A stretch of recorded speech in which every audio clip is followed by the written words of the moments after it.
Hello, this is Tony Heller from RealClimateScience.com.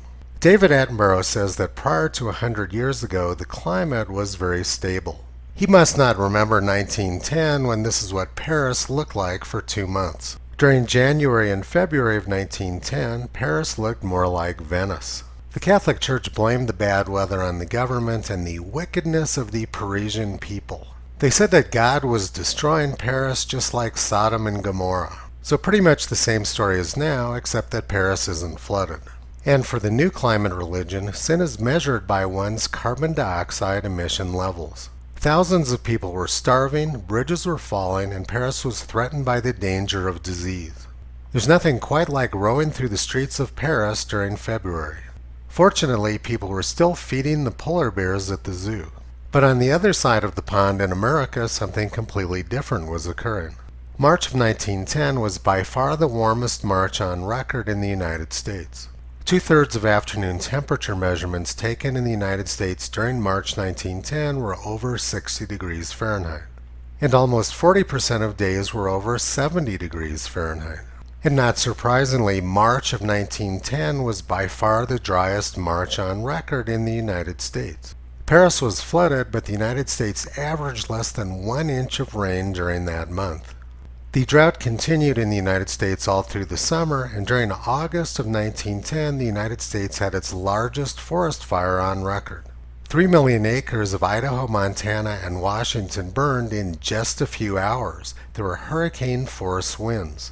The 1910 forest fire was much worse than anything which modern Americans have experienced. The flames brought death and devastation and an appalling loss of life. And later in the year, even deadlier fires occurred in the United States and Canada.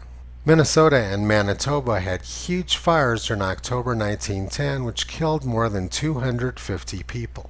Thousands of people fled the flames, and hundreds of people died. The Winnipeg Tribune reported, "Forest fire leaves path of desolation. Cyclone of flame leaps out of forest and lays bare thriving Minnesota towns in few hours." This was the lovely climate which David Attenborough wants to take us back to. Meanwhile, in 1910, National Geographic was reporting on the extraordinary retreat of glaciers in Alaska. And it was also reported that glaciers were rapidly retreating in Greenland and just about every place else in the world. But never mind the heat, drought, fires, and rapid retreat of glaciers, NASA says 1910 was one of the coldest years on record. By December of 1910, an immense stretch of England was underwater from an excess of rain. And they were having massive bushfires in Australia at the same time. 1911 got off to a very fast start too. On January 9th, 1911, Cheyenne, Wyoming, where I live, was struck by a tornado. Tornadoes require very warm, humid air, and it's pretty difficult to imagine us having that here in January. Usually it's pretty cold. And at the same time in 1911, Australia was having more disastrous bushfires. By the end of January 1911, Texas was having an unprecedented heat wave. Fort Worth got up to 93 degrees on February 2nd, 1911. And that was just the beginning of the heat. During May of 1911, the United States had an unprecedented heat wave. Temperatures got over 100 degrees in New England, and hundreds of people were dying from the heat. Temperatures got over 100 degrees in Washington, D.C., and they had to shut the schools down. Then came July. July 4th, 1911 was by far the hottest on record in the United States. The Boston Globe reported 112 degrees in Maine and 110 degrees in New Hampshire on July 4th, 1911. The heat wave of 1911 lasted for 11 days in New England and killed as many as 2,000 people. Lots of people committed suicide to escape the heat.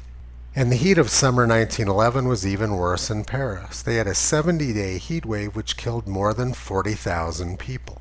That's the same Paris, France, which was underwater for 2 months 1 year earlier. The heat wave struck England as well. It was 100 degrees in London, and more than 1,000 people died in Germany. The heat also extended into the Arctic. All of the ice was gone along the shores of Siberia and Alaska. Glaciers were disappearing, fires near Paris, Austrian heat wave, Constantinople ablaze. The New York Times reported that the seashore along the English coast was being eroded away and was becoming unsafe. Experts said that the climate of California was reversing and there was ruined wheat crop in Victoria. Melbourne recorded their hottest ever November temperature of 106 degrees.